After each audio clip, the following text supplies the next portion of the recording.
Okay, this is kind of a quick video about SNES reproduction circuit board by RetroCircuits.com. So this board here does the high and low mapping, can do the extended mapping with the second ROM or ROM number 2. This save memory is FRAM, so the FRAM doesn't need it doesn't need all this support circuitry up here, but it does need this chip here. So if you didn't use FRAM, then you wouldn't even need this chip. So you just have these 3 chips here for mapping, and then your ROM. This is a CIC and save memory. And so you don't need, really, truly, you don't need a lot of parts to make a SNES reproduction board. Now this ROM here is the very old and unavailable AM, the Spansion or the Fairchild, the 29F series, which is a 5-volt chip. So when you start adding chips to the boards, is level translators, for if you use a 3-volt memory or if you use the 16-bit memories, then you have to have levels or bit shifters for that and so on. But since I have a few thousand of these things brand new sitting in a package, I thought it's probably time for me to use them. So I thought about making this board here with those ROMs that I have, and so I made this basically where it can be FRAM or SRAM. Just kind of made it very versatile. So I'll show a couple of examples. Now that obviously is the FRAM version. So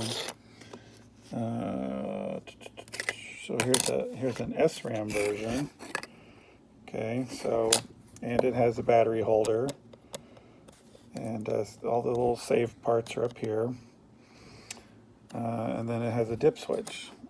So the dip switch, you can do almost any configuration you need. So this one does high-low mapping.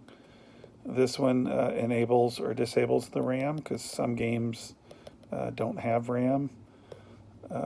These 2 are for the 16K. So when these 2 switches are down, it only allows 16K memory to be present. So when they're up, it's 64K. In the same way with the last 4, those are 256K high and low mapping variants. And so when they're up, so you'd only do one at a time. You'd only do something like this one, and this one. That'd be 256K. Well, you have to put these up too. So that's 64, and then 256 would be on the low map would be 5 and 7.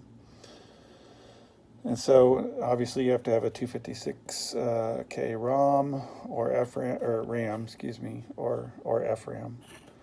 And so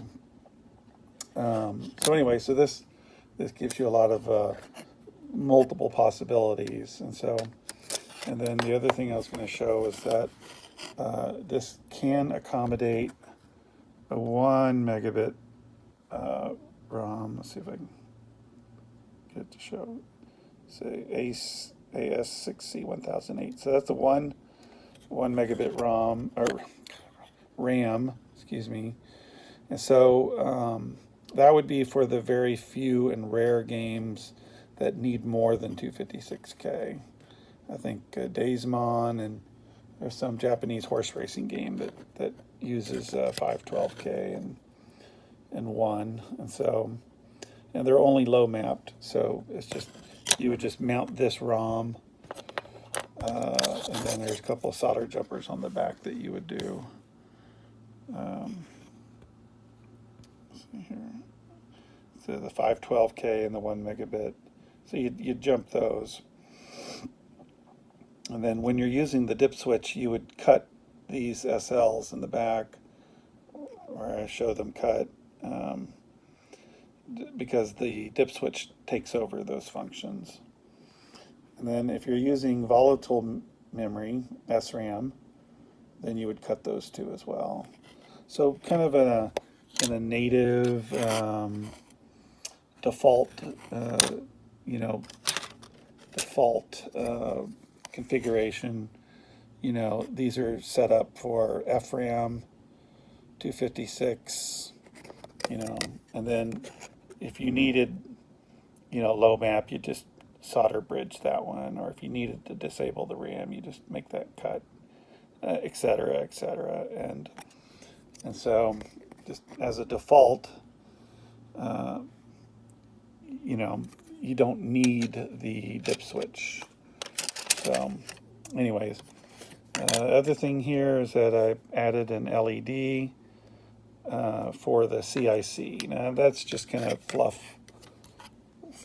fluff parts, because it's not needed. But and so anyway, so these are programmed on my programmer. You just put it in, USB drive comes up, you drag and drop just like the other programmable, chips.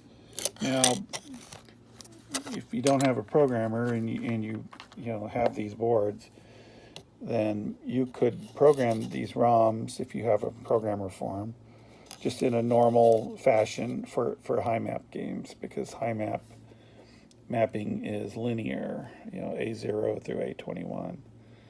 And but in low map, you would have to swap a couple of addresses around for low map. So if you're not going to use a programmer, then that would be probably more difficult than normal. So anyways, so the LED, comes on when the CIC is paired and locked, and actually Donkey Kong will error out, I think. Let's see if I can get it there. So Donkey Kong requires 16K memory, and anything more than that,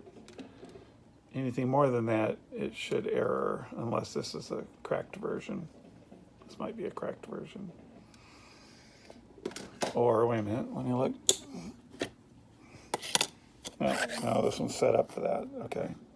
Yeah, so the dip switch number 1 down is high map, 2 up is enable RAM, and then everything down, it limits the RAM to 16K. So, so this probably be a pretty good example. So if I move these two dip switches to make it 64K, then the game should throw a fit. Let's see what happens.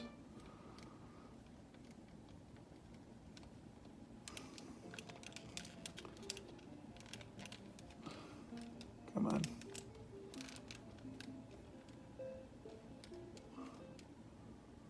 Yep, there it is. So, Donkey Kong looks for more than 16K RAM memory, and when it sees more, then it errors out. So we would move these down to limit what the console sees as only 16K.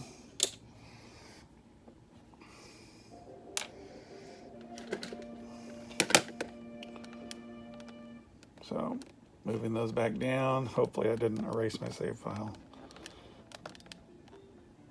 All right, come on.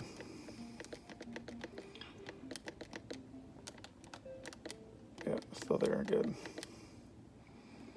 So, so that's, just an example of, why, mostly for development purposes or testing purposes, the dip switch comes in handy.